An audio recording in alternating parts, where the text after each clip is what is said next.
प्रश्न एक इंडस्ट्री के ऊपर लगा था और जिस प्रश्न पर मंत्री महोदय जवाब देने की परिस्थिति में नहीं बन पा रहे थे।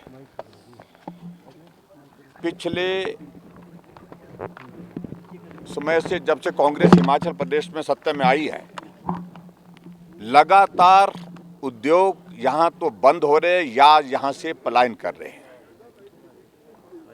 और जो जवाब आज दिया है उसकी डिटेल अगर हमारे जो पूर्व इंडस्ट्री मिनिस्टर वो डिटेल में आपको देंगे, आपको ब्रीफ करेंगे।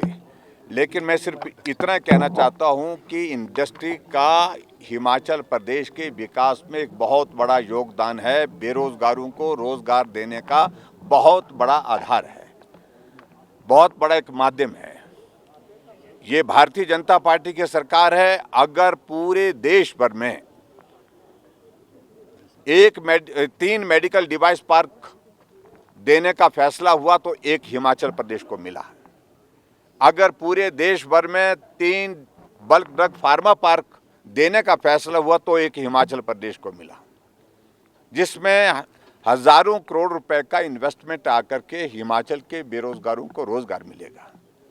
और आज जब प्रश्न का उत्तर जो इंडस्ट्री मिनिस्टर देने की कोशिश करे तो वो टोटली कंफ्यूज थे। वो सारी चीज को लेकर के अपनी बात को स्पष्ट नहीं कर पा रहे थे। आंकड़े कुछ बोल रहे थे और उनके जो बॉडी लैंग्वेज से जो सारी चीज़ें जो रिफ्लेक्ट हो रही थी कि वो सच्चाई पर आधारित नहीं थी। इसलिए जब बाद में जब मुख्यमंत्री ने देखा कि ये जवाब ठीक नहीं आ रहा है, मुख्यमंत्री जी ने बाद में प्रश्न का उत्तर देने के लिए खड़े होकर के आग्रह किया। जब उत्तर दिया तो बिल्कुल विशुद्ध राजनीतिक दृष्टि से कहा, सिर्फ और सिर्फ राजनीतिक दृष्टि से।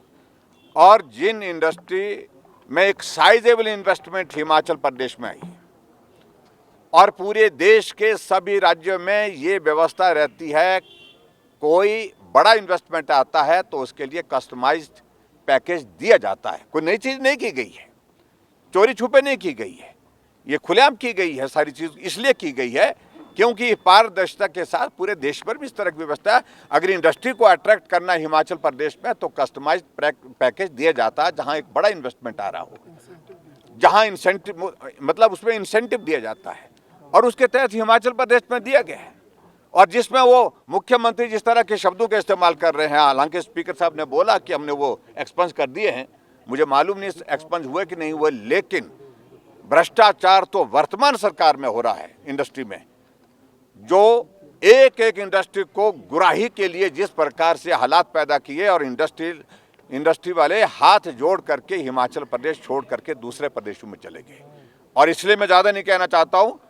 इंडस्ट्री मिनिस्टर ने जो जवाब दिया है उस पर हमारे विक्रम ठाकुर जी जो पूर्व इंडस्ट्री मिनिस्टर हैं वो आपसे बात करेंगे।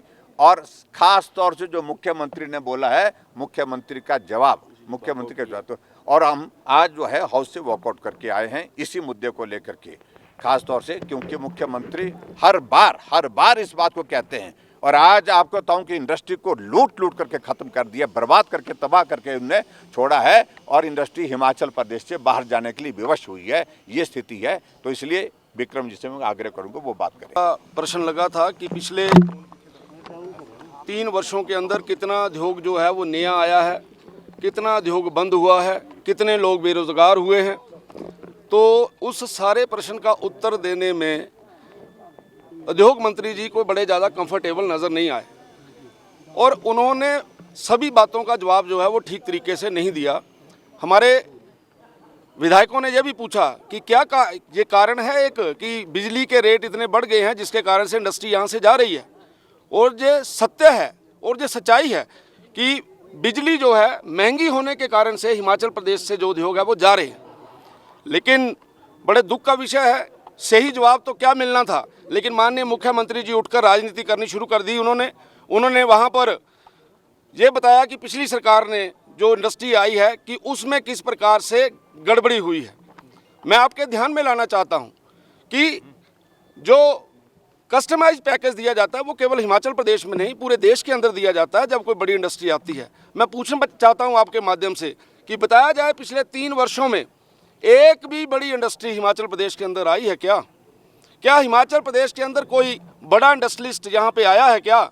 उसका केवल कारण यही है कि पूरी की पूरी कांग्रेस, इनके विधायक, इनके विधायकों की पत्नियां, इनके विधायकों के बच्चे, सारी दुनिया जानती है कि वहाँ पर किस प्रकार से उगराही करते हैं, किस प्रकार से बद्दी बरोटीवाला नालागढ़ के अंदर भ्रष्टाचार फैल रहा है। और बार बार प्रशासन ने भी इस बात को अंकित किया है कि इनके जो लोग हैं वो वहाँ पर भ्रष्टाचार करते हैं, इनके जो लोग हैं वो इंडस्ट्रीज को तंग करते हैं।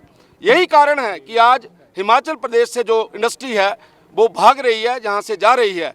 और इन्हीं सारे विषयों को लेकर हम वहाँ अपनी बात रखना चाहते थे। लोगों की आवाज़ है, ये आवाज़ बेरोज़गार की है, ये आवाज़ इंडस्ट्रियलिस्ट की है कि हमारी बात जो है, जो हमारे विषय है, उनको विधानसभा के अंदर रखा जाए। मुझे दुख है इस बात का कि माननीय मुख्यमंत्री जी जिनको लगातार, पिछले दिन भी मैंने एक विषय के ऊपर बात की थी, तब भी मैंने बोला था कि सरकार पूरी की पूरी भ्रष्टाचार में डूबी है। और मेरी बात पूरी होने दो।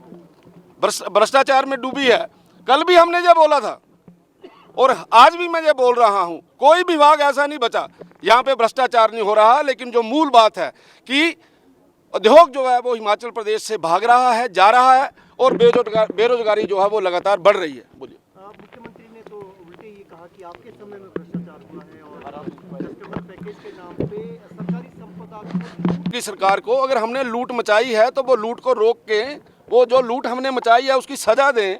जिसने लूट मचाई है उसको जेल में भेजें। आज तक तो कुछ हुआ नहीं, पिछले 3 वर्षों से केवल बोल ही रहे हैं। जब कोई व्यक्ति केवल और केवल अपने भाषणों में इस प्रकार के शब्दों का प्रयोग करता है तो वो सचमुच में झूठा होता है। 3 साल बहुत बड़ा समय होता है भाई साहब। 3 साल के अंदर अगर कोई एक्शन करना होता तो करते, लेकिन ये पता है क्योंकि जो कुछ हुआ वो बिल्कुल ठीक हुआ है। यही कारण है कि ये सरकार कुछ भी करने में असमर्थ है।